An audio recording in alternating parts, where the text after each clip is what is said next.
It has already been a day, and it hasn't even been a day. We are starting 10 minutes late officially.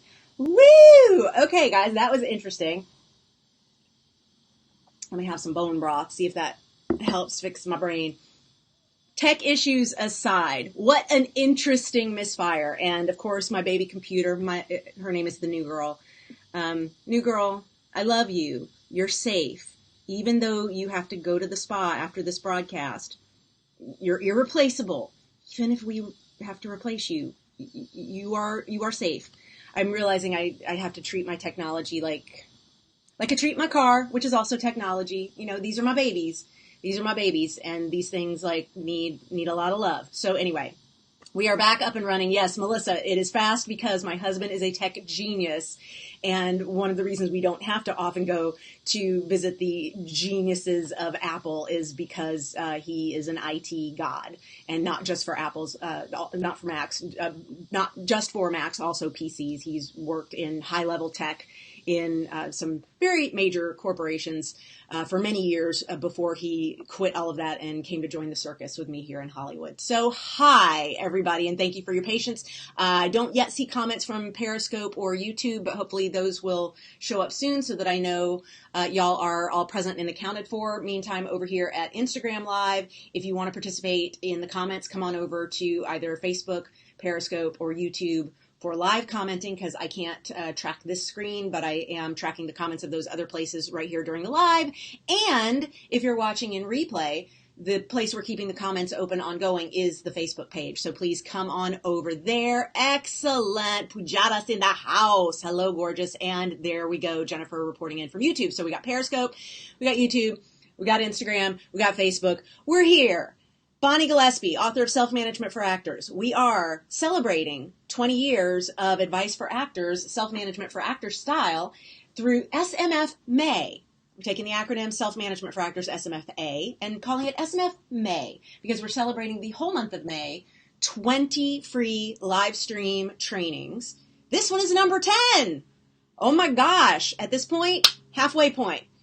We are doing 20 days of free trainings streamed for you guys all through the month of May, all about all things self-management for actors in celebration of my 20 years doing this advice thing. Fun, right?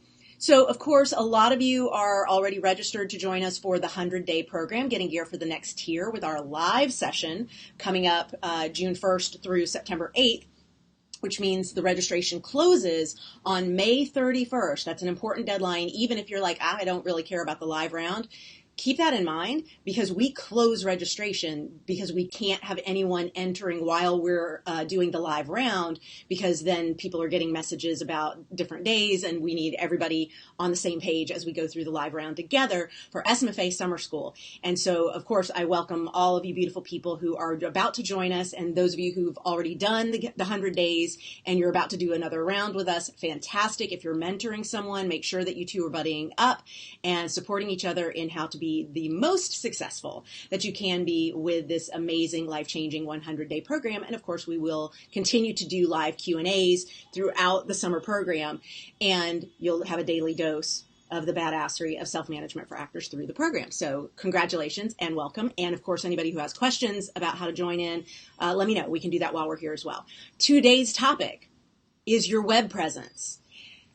There's a lot of debate about what the rules are for your web presence as an actor or a showbiz creative. So I really want to make sure that we dispel some of those actor myths because I get a little stabby when it comes to the things that have to happen, the rules that actors are told they have to abide by when it comes to a web presence, like having a certain number of followers on social media, like that's a rule, or being told that they have to have a certain collection of behind the scenes pictures in their gallery at their website, or that their website has to be made using this program instead of that program, or that they even have to be up in all the places.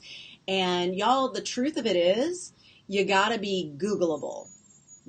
That's the only rule.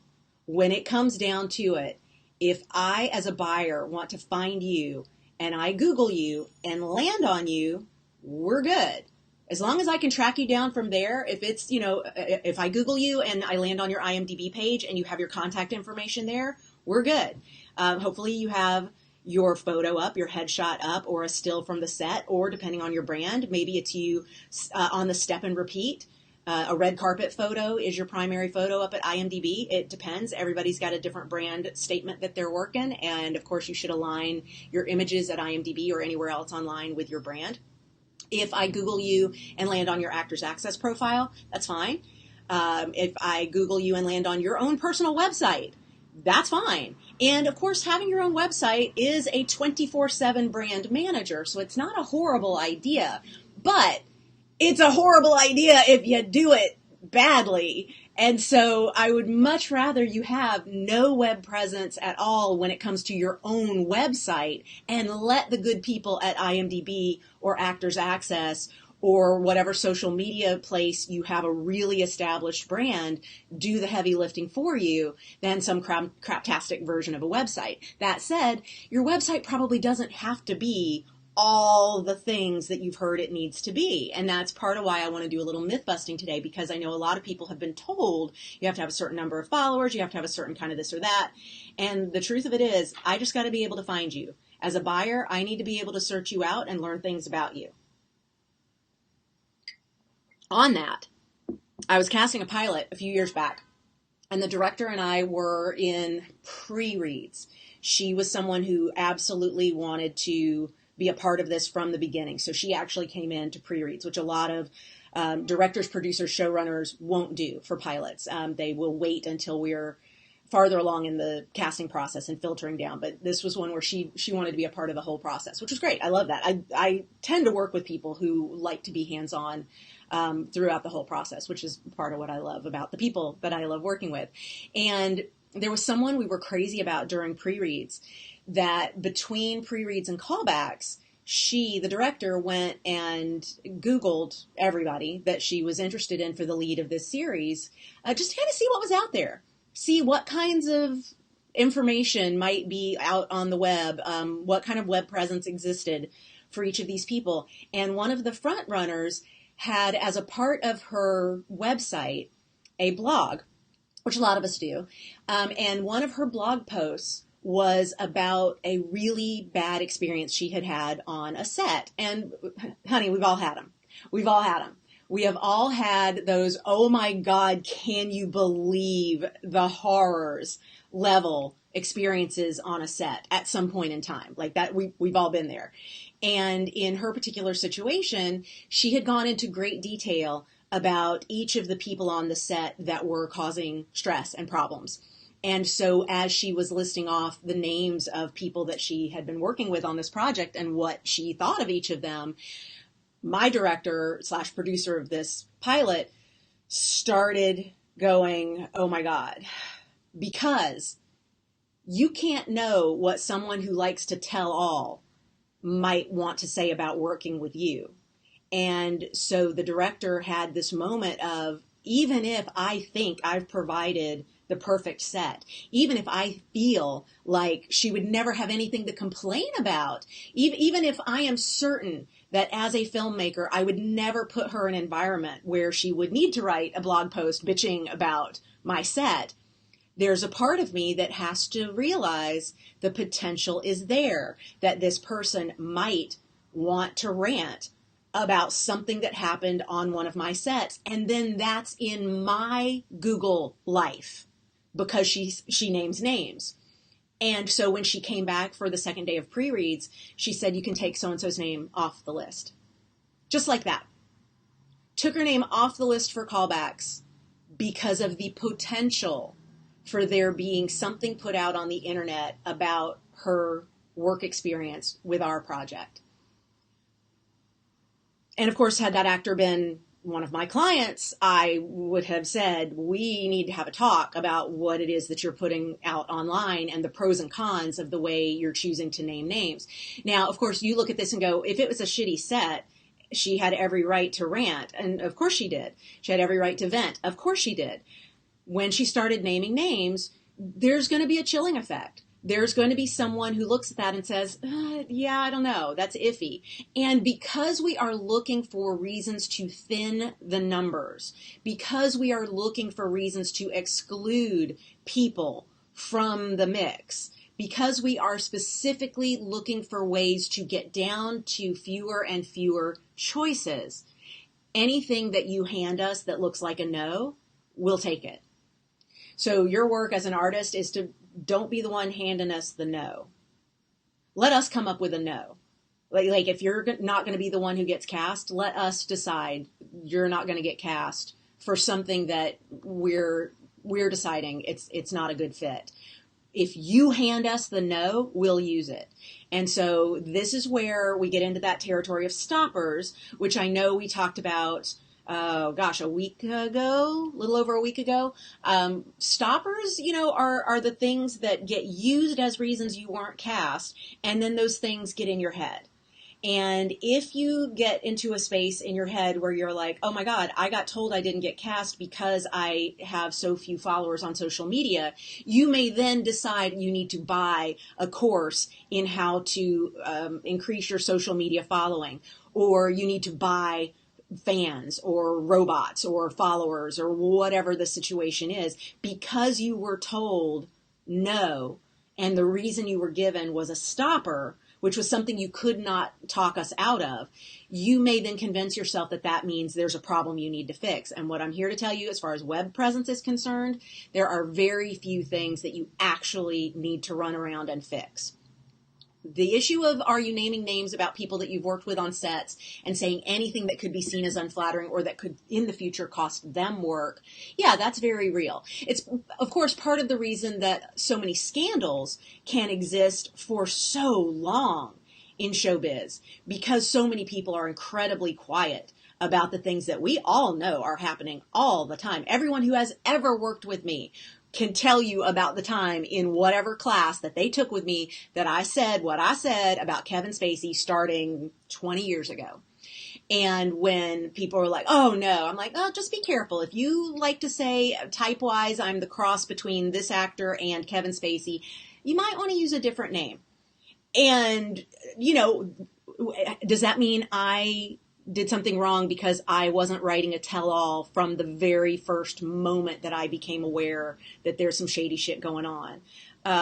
No, it means I run my business just like every Hollywood business, which is you say what you need to say to the people you need to say it to, and you know that everybody wants to keep working. So until it becomes a problem, it is one of those open secret things. I'm not saying that's a healthy way to be. I'm saying it's because of that problems can flourish for as long as they do, but they're not flourishing without people knowing it.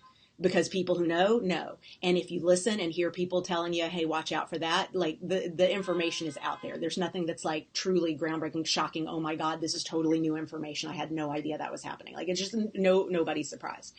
I say all of this so that you will understand that when you are given a no that is a stopper, it does not mean you need to run out and fix something. So for your website, let's talk about that. As I sip some more bone broth. Love my bone broth. It's so good. Okay. I want to make sure that you are Googleable. Yes. If you have an IMDb page, I want to make sure that you have a good looking IMDb presence, which means don't have the little ghost photo, have an actual headshot. And if it's on brand for you to have a still from the set, from a project that you've worked on, where you're with a high profile co-star, or you're on a step and repeat, or you're at an award ceremony, use that as your primary picture instead of a headshot. And then use the gallery to have other options. If you can change at IMDb what you're known for, if you have not done that, consider doing that, because your known fors are those top couple things that are listed right by your name, and you can determine what IMDb lists as what you're known for. And so wrangle that space and make sure that you are keeping it clean and focused on where you're headed. Because even though IMDb is a list of everything you've ever done, and people know that it's historical data, and sometimes it's got wrong information and crisscross credits and all that. Yes, that's all true. Your work is to make sure that it is as clean as you can keep it, and it is on brand as possible, and showing people where it is that you are headed next from a brand perspective. If you are cleaning up your Actors Access profile or your Casting Networks profile, this is where you take a look at what is the job of each of the headshots. And if some of them are doing the exact same job, you don't need them both. And if some of them are talking one another out of doing its job, you really need to be sure that you need that much variety. So here's what I mean by that. If you've got a headshot that shows you looking like scary, scary bad guy, and then you have another headshot that shows you looking like innocent ingenue, those two pictures, when seen together, which from the casting side of things, we can pull up your entire profile. When we see that juxtaposition, it may make us go, oh, well, this is Russian roulette. I don't know which of you is going to walk into the room for this casting. And because I don't want to be surprised and I don't want to be in a situation where I'm not sure what I'm going to get, the risk is too great, I just won't call you in. And so having too many different looks can actually harm you because we don't know which of you is going to walk in. And so I like it if you're cleaning up your web presence, your Actors Access, Casting Networks profile, Spotlight, wherever it is that you are. I really like it if you can look through the lens of what does each of these things teach the buyer if it's the only thing they see, first of all. If this picture is the only thing they see, do they get me? Or could they be taken down a really weird path about who I am and what I'm capable of doing because this is that weird headshot that we almost never use? If it's a weird headshot you almost never use, really rethink having it a part of your arsenal in those places where we can see everything. Keep it as a, hey, I have this additional thing I can email to you to show you a way we can go if it really is something that you like to use that way. But be sure it's not watering down the mix of how we see you. And then second, when you go through and look at the whole picture, make sure it feels like, yes, this is all from the House of Bond. So this is the way I treat my writing and my podcast episodes and these videos, is like when you are able to take a look at anything that I've done, you should get a sense of, I get it. I get Bonnie Gillespie. I get her vibe. If you only drop in for a few minutes of a broadcast like this, you hear me being folksy, transparent, probably swearing, definitely shooting straight, telling you how it is, just your Auntie Bonnie over here, just doing my best to keep you in a joy-filled journey if possible. You go, okay, I get it. I get what she's about. If, however, in one broadcast I have my hair pinned up like tight bun and a string of pearls and like my makeup's all like done and I'm in like a power suit and all like cinched up and conservative and I'm talking real formal and stoic and all that, you would be like, who's she? I don't know her. Or if that's the only thing you saw, you would be completely confused when the next time you saw me being more like this, which is why everything I do is exactly like this. And when people meet me in person for the first time, they are so quick to say, oh my God, you're exactly like I figured you were from all your online stuff. And I'm like, I should hope so. It should never feel different. It should feel like, yep, I get you. And then when you meet in person, yep, I get you. The same is true for you guys. So make sure that whatever it is you're putting out there, if you treat it from that perspective of this is the only thing anybody's ever going to see, does it do a good job of explaining who I am brand-wise? Does it do a good job of showing people where I'm headed from like this true north that I'm headed toward, where I currently sit, all the stuff on this road, no matter which version of this road we take, it's all in this same general direction. Does everything that I'm putting out there serve that mission? If so, great. And if when you look at it, you go, oh, no, this actually is a really good representation of something we were trying out that didn't work, and my agent loved it, but it never really clicked for me, then run your damn business. Get rid of the thing that your agent told you we're going to take a shot with that never paid off and move on, because you could actually be confusing your buyers by keeping it around. So let me go and take a look at some of the questions that are coming in on this, because I know with web in particular, there are a lot of myths, and I want to make sure that we get all of it covered. Stephanie says, for those of us, this is through Facebook, for those of us who have both good guys and bad guys under our brand umbrella, the multiple headshots should still have that central through line to avoid that juxtaposition. Yes.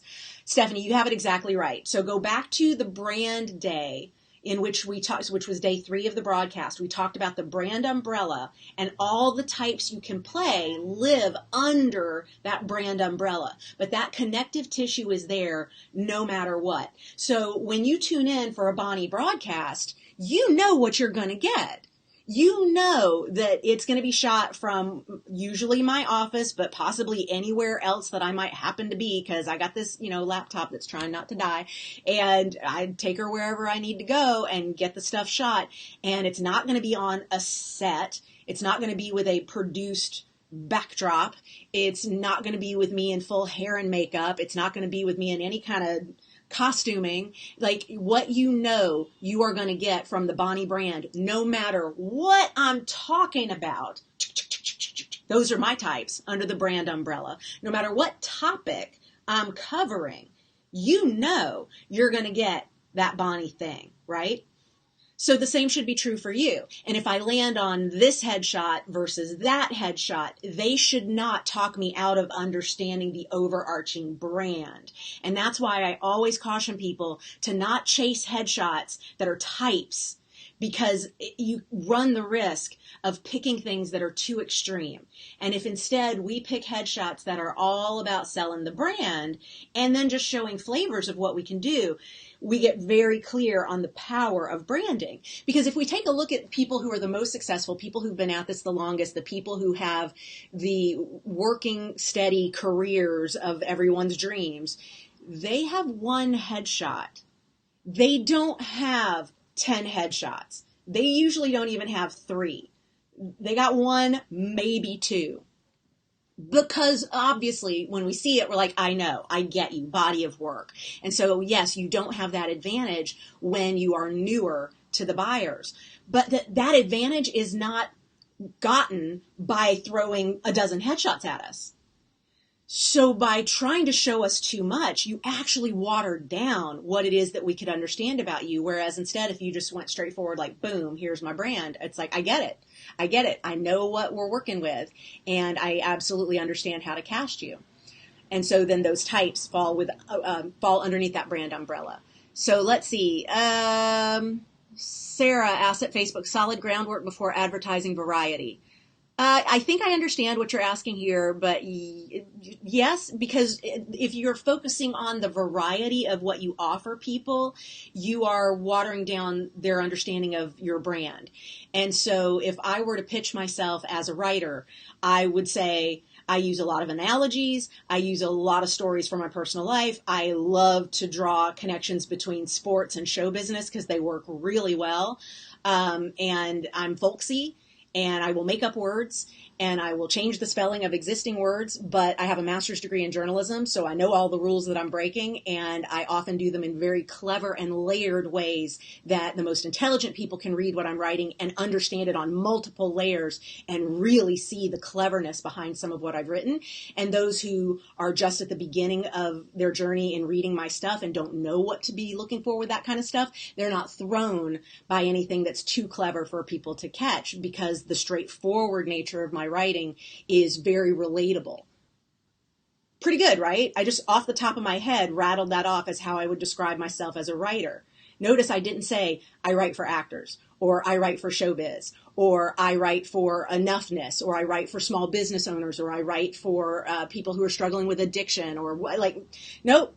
I mean, all those things are true, but none of that is as powerful as describing the brand. And then the type of shit I can do, that's a detail. That's a detail. So yes, I think I'm answering your question correctly, Sarah. If not, you can give me some clarification in the comments here. Jennifer says, I'm not too savvy with the live. I couldn't figure out how to do it in Facebook. Jennifer, it's because you're watching through YouTube. It's not your fault. Tech was not being tech savvy today. We had a misfire with a late start, earlier broadcast that I was doing through my iPad to Facebook because I couldn't get my computer to boot. So Wah, wah. So don't worry, not you, sweetheart. I think, we were having some glitchy town action here today on Tuesday. I'm like, is today a void moon? It's not. Maybe something weird planetary going on, but no, not void moon. We don't have a void moon again until Thursday. Oh my gosh, me and my woo-woo. Okay, Melissa says, this is from Facebook, having trouble with figuring out exactly what to put on my actor page. I've been branded serious characters, but I'm actually a lot of fun, and I want to also show that on my page. Would that be confusion for my buyers? Not necessarily. Melissa, what I would do is go back and do some more surveying and get specific about some questions that you ask in follow-up rather than just doing the standard brand survey. I would do a survey in which you include like demo reel footage or a selfie or whatever it is that you want the data on. Because remember, you're usually only surveying a piece of data. Or like Jennifer actually did a survey in the Facebook group earlier this week. Or over the weekend, about could you go look at my website and then give me some feedback about what you see based on what's on my website. And I think that's a fantastic way to get information about what people are seeing. And I would love it if you would guide people toward what would it surprise you to find out about me? Because that then answers the question of, can I pull off this I'm serious, but it doesn't surprise people to learn that I'm actually hilarious. And by asking what would surprise you to find out about me, if people go, it would shock me if you're actually funny, then you go, okay, now, so I got to be careful how I navigate that. But if they are saying what would surprise me is things like you're dishonest, or it would surprise me that you're actually only 4'8", or it would surprise me that you have a British accent, or I mean, whatever, like when they're answering things like that, but no one would be surprised that you're funny. That's actually really good data to play with on this. Hi, Tiffany. Glad you're watching at Periscope. Andrew is asking at YouTube, as long as our headshot achieves the goal of telling our brand story, is it okay to explore the subtypes in social media? Yeah, Andrew, I think so, because your social media presence is meant to show a little more breadth, for sure. But I like to say run everything through the brand filter. And so when you have your overarching brand umbrella, and this is what you keep in mind, you want people to understand about you. And of course, you're always keeping in mind, you've got your true north up here, and you are on your way to that true north storytelling life of your dreams every minute of every day, or you're going off course somewhere down here, which is why it's important to really check in with this and recalibrate as needed. When you're starting to post on social media, just take that extra heartbeat to go, where does this land on my map? And if you're like, it lands nowhere, it's just random, it makes me laugh. Well, you know what? That's what Snapchat's for. That's what your Instagram stories are for, because they are not permanent. And of course, you could think that nothing on the internet is permanent, but honey, somebody taking a screen grab of every damn thing you do every minute of every damn day. I don't care how locked down your account is and how much you think you know all your friends. There is a screen grab of every damn thing you have ever done somewhere. Believe it. So just be really sure that when you put it out there that it's something that you can later go, yeah, that's okay. That didn't confuse people. And of course, the more established your overarching brand is, the less confusing it is that you have those passions or those interests or things that may feel like they are more whatever you call them, subtypes, which I like that. I like that way of thinking too, because it's like you have the primary goal and then you have those subsets. I like that filter very much. And so I think you're on the right track there. Okay, let's see. Sarah says, gotcha, perfect. Thanks. Okay, great. And then Andrew asks also on YouTube, can you touch on the imagery we should be including in IMDb? I know you discussed this through your materials. I'd love a refresher. I know we should include stills from filming. Okay, well, so Andrew, as always, it's brand specific. If your brand has an air of mystery to it, you actually don't want a lot of behind the scenes stuff in your IMDb photo gallery, because when you have too much revealing behind the scenes, you become less mysterious. And if a part of your brand is an air of mystery, you want to maintain that by not showing us too much behind the scenes. So, for instance, my brand, incredibly transparent. Oh my God, I could not tell a lie if you begged me to, because I would be like, I can keep a secret, but I'm really bad at like spin, even if I can try and convince myself it's technically not a lot, it's a lot of work, because my whole brand is about pulling back the curtain and showing people the truth of this industry. So it makes sense that I would struggle with anything that looks like mystique. And so there's not a lot of mystery where I'm concerned. So it makes sense that my social media would be incredibly revealing and would be a lot of behind the scenes and a lot of let's look under the hood at what's really going on. Like, what's the story behind the story? Because that's very much on brand for me. However, if my brand were mysterious, I would actually brandy road if I took a picture of every meal I ate or the behind the scenes, or put up on my IMDb things like on the set stills, because those need to be used very sparingly depending on the brand. Yes, I love in general the on the set or behind the scenes look at an actor's life. Those professional photos that capture you in a moment that is on a set also do a really good job with the buyers to help us see that you've been on sets and you've been in the world of what we're creating. So same with red carpet photos, but it's going to be different per brand. Okay. Cool. Excellent. Michael, been watching on Instagram, and now you're here at Facebook. Thanks, Michael. So glad. Wanted to start a Burbank Ninja collaboration group to shoot on-brand stuff. Michael, there is a subgroup of the Self-Management for Actors Facebook group. So if you go to the SMFA Ninjas Facebook group, there's a list of subgroups, and one of them is LA Creative Ninjas or something like that. And it is a group of LA based, so Burbank, of course, would be included in that, actors and other creatives who've been a part of Self-Management for Actors over the years, who regularly get together and shoot stuff. Like they're a production team now, and some of them have incorporated together, created production companies, and they're just now churning out material regularly. And I think it's a fantastic idea, and I love seeing that kind of networking happen.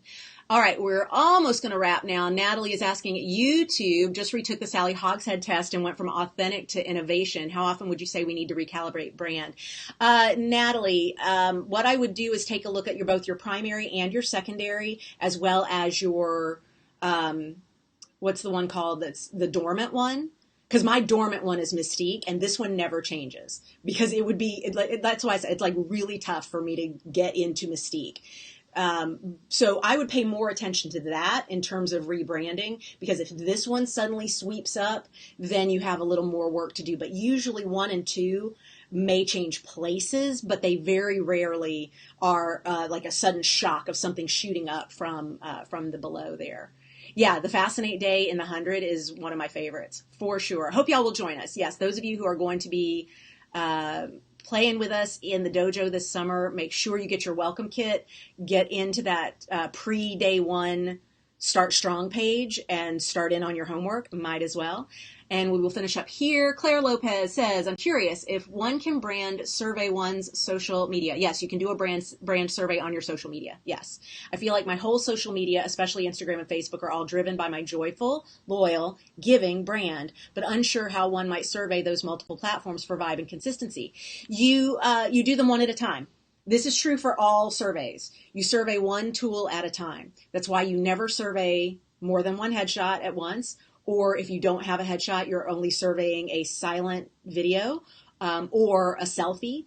It's why if you are surveying your demo reel, that's very different than surveying the individual clips. That would be multiple different surveys. So you need to do the same thing for your social media. You need to do a brand survey on your Insta. So basically come into the Facebook group and say, here's a link to my Instagram and here's my survey, and ask the questions that you want answered about how people see what you are putting out there to make sure that you are on the message that you think you are. And then do the same thing in a separate survey for the way your Facebook looks, because those two should be treated differently. Even though I know you can push information to multiple platforms simultaneously, like we're doing right now, you want to be mindful of the fact that you've got different audiences in different places, which means the content should be slightly tweaked. Like, I'm going to have a very different conversation with people at Twitter than I do at Instagram. And I'm going to have a very different conversation in my Twitter stories than I am in my Twitter tiles or grid, whatever they call it.